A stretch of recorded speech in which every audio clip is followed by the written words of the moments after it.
সালামু আলাইকুম। অমর একুশে বইমেলা 2025 আমরা সোহরাওয়ার্দী উদ্যানে লেকের ধারে দাঁড়িয়ে আছি, পানির ধারে দাঁড়িয়ে আছি। পানির ধারে দাঁড়িয়ে পানি বিষয়ক একটি বই আপনাদের সামনে তুলে ধরতে চাই। পানি সংকট, প্রেক্ষাপট বাংলাদেশ। কথা বলছি লেখক সাইয়েদা বদরুন নেসার সাথে। আমরা একসাথে উচ্চ মাধ্যমিকে পড়েছি, সেই সূত্রে তাকে তুমি করে সম্বোধন করব। বদরুন, তোমার এই বইটা হাতে নিয়ে খুব ভালো লাগছে। এ, ভালো লাগছে এজন্য যে খুব জরুরি একটা বিষয় নিয়ে তুমি লিখেছো। কেন লিখলে, সেই কাহিনীটা, প্রেক্ষাপটটা একটু তুলে ধরবে দর্শকদের উদ্দেশ্যে? ধন্যবাদ আশিক। আশিক আমার বন্ধু। আমরা উচ্চ মাধ্যমিক একসঙ্গে পড়াশোনা করেছি, এখন পর্যন্ত আমাদের যোগাযোগ আছে, সবাই আমরা একসাথে থাকি। আজকে একুশে বইমেলায় সবচেয়ে ভালো লেগেছে, প্রথমে ধন্যবাদ সব বন্ধুদের, বিশেষ করে আমাদের এইচএসসি যারা আমরা একসঙ্গে ছিলাম ব্যাচে। অনেক বন্ধু এখানে জড়ো হয়েছিল, তারা সবাই একে একে চলে গিয়েছে। তো তাদেরকে কৃতজ্ঞতা দিয়ে শুরু করছি। জানি আসলে আমার এই বইটি, তুমি যেটা বললে যে কেন লিখেছি, পানির সংকট আপনারা বুঝতেই পারছেন। পৃথিবী জুড়ে পানি কিন্তু সমস্যা আছে, ওয়াটার ক্রাইসিস সব জায়গায়, বিশ্ব জুড়ে। তো আফ্রিকা, মেক্সিকো, হ্যাঁ, সৌদি আরব, সব জায়গায় কিন্তু বাংলাদেশও ছেড়ে যায়নি সেটা। এবং বাংলাদেশে এত হুমকি। পার্থক্য হচ্ছে আমার বইটা কিন্তু বিশ্বের সঙ্গে, আমি প্রথমে এই বইটাতে বিশ্বের যে পানি সংকট সেটা আমি তুলে ধরেছি। এখানে এর সমস্যা কি, প্রতিকার কি, হ্যাঁ, সম্ভাবনা কি আছে, সেগুলো আমি এখানে এই বইটি তুলে ধরেছি। তারপরে কিন্তু আমি বাংলাদেশ, যেহেতু বাংলাদেশের প্রেক্ষাপটে আমি এই বাংলাদেশের পুরো পানির যে একটা ক্রাইসিস আছে সেটা আমি তুলে ধরেছি এখানে। বলতে পারো যে আমি বাংলাদেশের উত্তর পশ্চিমাঞ্চলে, তুমি বলছো কেন এটা আমি লিখেছি, প্রথমে বলিনি। এই বইটি আমার হচ্ছে গবেষণার ফলাফল, এবং এরই বর্তমান সময়ের প্রেক্ষিতে এই লেখাটা কিন্তু আমার একদম একটা গুরুত্বপূর্ণ একটা দলিল বলতে গেলে। হ্যাঁ, একদম আমার নিজের গবেষণার ফলাফল কিন্তু এখানে আছে। আমি কোনো থিওরিটিক্যালি এখানে কিছু লিখিনি, যদি থিওরিটিক্যালি বইটি, কিন্তু আমি কিন্তু প্র্যাকটিক্যালটা, আমার গবেষণার লব্ধ ফলাফল যেটা, সেখানে এটা আছে। এবং তুমি যেটা বলেছো আমি কেন লিখেছি বইটা, এটাই বলতে আমার একটু দেরি হচ্ছে। যে এখানে বইটি আমি দেখেছি যে উত্তর পশ্চিমাঞ্চলের বরেন্দ্র এলাকায় আমি যখন গবেষণার কাজ করতে গিয়ে দেখেছি পানির যে ক্রাইসিস তাদের মধ্যে, বিশেষ করে আদিবাসীরা পানির জন্য যা কষ্ট করছে। তুমি জানো হয়তো, চাঁপাইনবাবগঞ্জ গিয়েছো তুমি, চাঁপাইনবাবগঞ্জ জেলার আর রাজশাহী জেলার কিছু জায়গা আছে, নাচল, তানোর, এইসব জায়গায় আমি গিয়েছি। এবং নাচলে একটা মহানাইল গ্রামে গেছি, যেখানে কিনা পানির উৎস নেই বললেই চলে। হ্যাঁ, তুমি বুঝতে পারছো যে ভূপৃষ্ঠ তো কিছু, আমরা উপর থেকে যেটা পানি পাই, সারফেস ওয়াটার, সারফেস ওয়াটারে যেমন আছে মানে অভাব, তুমি সাবসারফেস ওয়াটার, আমরা সাবসারফেস ওয়াটার গুলো ইউজ করছি, তখন দেখা যাচ্ছে কি পানির স্বল্পতা হচ্ছে। বরেন্দ্র অঞ্চলে তারা হচ্ছে বোরো ধান করতে গিয়ে দেখা যাচ্ছে তারা পানি বেশি ব্যবহার করে ফেলছে। আমি সংক্ষিপ্ত ভাষায় বলতে চাই যে উত্তর পশ্চিমাঞ্চলে একদিকে ভূগর্ভস্থ পানির স্তর কমে যাচ্ছে, ঠিক তেমনি তুমি চিন্তা করো উপকূলীয় অঞ্চল, সেই উপকূলীয় অঞ্চল লবণাক্ততার এত আধিক্য, সেখানে সুপেয় পানির অভাব দেখা দিচ্ছে। এইসব দেখে, এইসব আমি পর্যবেক্ষণ করে আমি ভেবেছি, আমার দায়বদ্ধতা, আমি মনে করেছি যে পানির সংকটে আমরা আসলে খুব জর্জরিত। ভবিষ্যৎ প্রজন্ম দূরের কথা, আমরা এই রিসেন্ট, আমরা যে বর্তমানে এখন খুব হুমকির পথে দাঁড়িয়ে আছি। সমস্ত কিছু চিন্তা করে আমি বাংলাদেশের পানি সংকটের যে একটা চিত্র তুলে ধরেছি।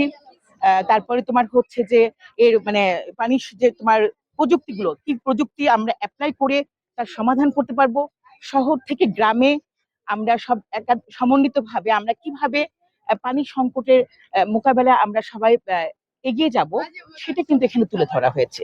কলকাতা সংকটের একটি সমাধানের পথ খুঁজেছি, এবং সমন্বিত ভাবে সবাইকে, জনগণকে সচেতন করার জন্য আসলে এটা করেছি। সেটাই, আমি বইটি দেখেছি, অনেক সহজ করে লেখা, ঝকঝকে ছাপা। আমি দ্রুত পড়েছি, পড়তে গিয়ে আমার কাছে বানান ভুল ধরা পড়েনি। তারপরে যদি কোনো ভুল থাকে পাঠকেরা নিশ্চয়ই জানাবেন সেটি প্রকাশনীকে।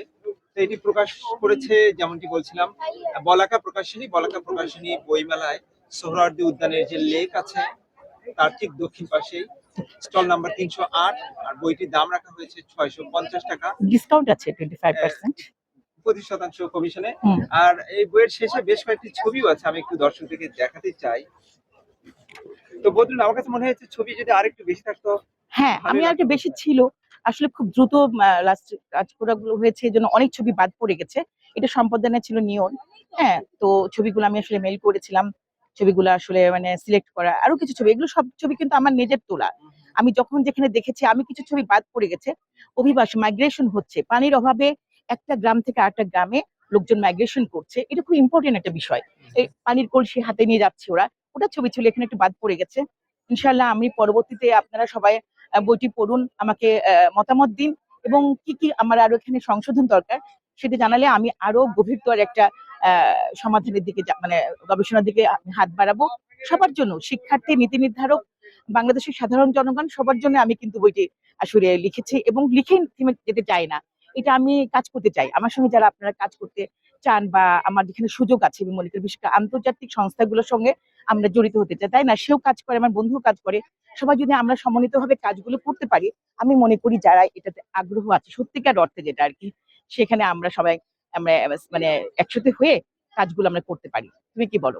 অবশ্যই সেটাই কাজ করা দরকার, নিজেরাও কাজ করা দরকার। হ্যাঁ, আর আসলে ওই কবিতার লাইন মনে পড়ছে যে এসেছে নতুন শিশু, তাকে ছেড়ে দিতে হবে স্থান।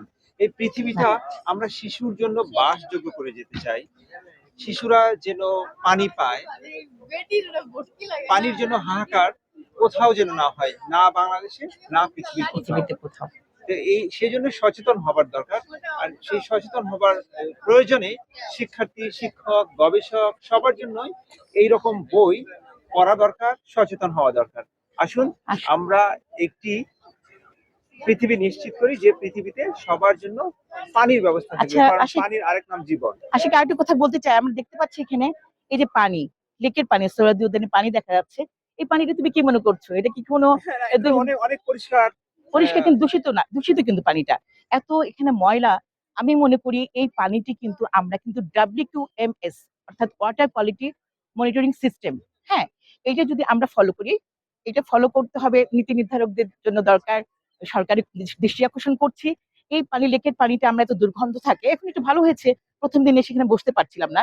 এই পানিতে আমরা WQMS water quality monitoring system, এখানে একটা সেন্সর থাকে, এই সেন্সরের মাঝে আমরা বুঝতে পারবো পানিতে কি পরিমাণ পিএইচ লেভেল কেমন, এখানে অক্সিজেনের পরিমাণ কেমন, এখানে কার্বন ডাইঅক্সাইড পরিমাণ কেমন, এগুলো কিন্তু আমরা নির্ধারণ করতে পারবো। যখন আমরা নির্ধারণ করতে পারবো, তখন কিন্তু আমরা বুঝতে পারবো এখানে একটা আমাদের একটা মনিটরিং একটা কোনো ব্যবস্থা থাকবে। জনগণকে সচেতন করতে হবে যে এখানে এই অবস্থা, এই পানিটা। আমরা হাতির ঝিলে কত কল্পনা করো, হাতির ঝিল ঠিক আমরা WQMS যদি আমরা ফলো করতে পারি, তাহলে দেখো হাতির ঝিলে পানিটা কিন্তু আমরা সংস্কার করতে পারবো। আমরা জনগণ যারা এখানে আছে, অনেকে চিপসের প্যাকেট ফেলছে, এটা সেটা ফেলছে, তারা কেন ফেলছে? সচেতনতার অভাব। আমি মনে করি যে সচেতনতাই আসলে ইম্পর্টেন্ট, কঠোর আইন ব্যবস্থা নিতে হবে এখানে, আমি মনে করছি। এই পানিটাতে নষ্ট হতে দিতে চাই না, খুব মন খারাপ হয়, পানি নিয়ে গবেষণা করছি, পানি নষ্ট হতে দিতে চাই না, অপচয় করতে চাই না, নষ্ট হতে দিতে চাই না। আমরা এটা ফলো করলে আমরা মানে ভালো পানি পাবো। যে অবশ্যই বদরুল, আমি একেবারেই একমত। আর এখানে সূচিপত্র আছে একটা, সেটা একটু পড়ে শোনাতে চাই। হ্যাঁ, হ্যাঁ, তুমি কি একটু পড়ে শোনাবে? আচ্ছা, আমি, হ্যাঁ, শোনাই। এই আমার এই বইটিতে আসলে কি কি আমি লিখেছি তার জাস্ট একটু হেডিং গুলো বলছি, তাহলে আপনারা বুঝতে পারবেন যে বইটিতে কি কি আছে। বিশ্বব্যাপী পানি সংকট, হ্যাঁ, তার কারণ, হ্যাঁ, সমাধান, সম্ভাবনা কি, এটা নিয়ে ফার্স্টে আলোচনা করেছি। তারপর ঠিক চলে এসেছে বাংলাদেশের পানি সংকটের চিত্র, চ্যালেঞ্জ এবং সম্ভাবনা। দ্বিতীয়ত এইভাবে আলোচনা করেছি। তারপরে জলবায়ু পরিবর্তন ও পানি সংকট জাস্ট একসঙ্গে রিলেট করেছি, করে এটা আমি লিখেছি। তারপরে এখানে পানি সংরক্ষণ ও প্রযুক্তির উদ্ভাবন, আমরা কিভাবে পানি সংরক্ষণ করি। উন্নত দেশগুলোতে দেখা যায় সৌদি আরবে অনেক পানির অভাব, কিন্তু তারা রেইন ওয়াটার হারভেস্টিং করে, অর্থাৎ তারা এটা করে কিন্তু পানির অভাব পূরণ করছে। ঠিক আমরা যদি সমস্ত ঘরে ঘরে রেইন ওয়াটার হারভেস্টিং করি, তাহলে দেখা যায় আমরা পানি সংরক্ষণ করতে পারবো অনেক অনেক ভাবে। তো আমি সেই একটা বললাম জাস্ট আপনার অ্যাপ্লাই করার পদ্ধতি। পানি নীতি ও আইন নিয়ে কাজ মানে বলেছি। তারপর বাংলাদেশের পানি সংকট নিরসনে আমাদের ভবিষ্যৎ কৌশল কি, সম্ভাবনা কি, এগুলো বলেছি। পানির গুণাগুণ, সমস্যা, সমাধান, এগুলো নিয়ে আলোচনা করেছি।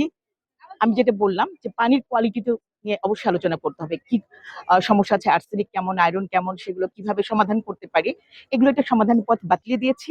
শেষ পর্যন্ত আমি সমন্বিত ভাবে শহর থেকে একদম গ্রাম পর্যন্ত কিভাবে আমরা পানির সংকট সমাধান করব, হ্যাঁ, মানে একটা টেকসই সমাধানের পথ আমি বাতলে দিয়েছি। এগুলো আছে আমার বইয়ে। খুব চমৎকার ভাবে বলেছে বদরুল। নিশ্চয়ই পাঠকেরা পছন্দ করেছেন তার কথা। তিনি যেমন সহজ করে বলেন, তেমনি লিখেছিল সহজ করে। একটা কথা উল্লেখ করতেই চাই, এই বই উৎসর্গ করা হয়েছে আমাদের শ্রদ্ধেয় অধ্যক্ষ জব্দুল হক স্যারের প্রতি। জব্দুল হক স্যার সম্প্রতি ইন্তেকাল করেছেন, আপনারা সবাই স্যারের জন্য দোয়া করবেন। জব্দুল হক স্যার হচ্ছেন আমাদের বন্ধু, এই বইটির লেখক সাইয়েদা বদরুন্নেসা তার বাবা। আমরা যখন বগুড়া সরকারি আজিজুল হক কলেজে পড়ি তখন তিনি ছিলেন সেখানকার অধ্যক্ষ। স্যার শান্তিতে থাকুক। আর স্যারের মেয়ে সাইয়েদা বদরুন্নেসা তার এই লেখা বইটি আমরা সকলে পড়ব। পানি বিষয়ে আমরা সচেতন হব, আমরা একটা বাসযোগ্য পৃথিবী রেখে যেতে চাই। ধন্যবাদ। ধন্যবাদ।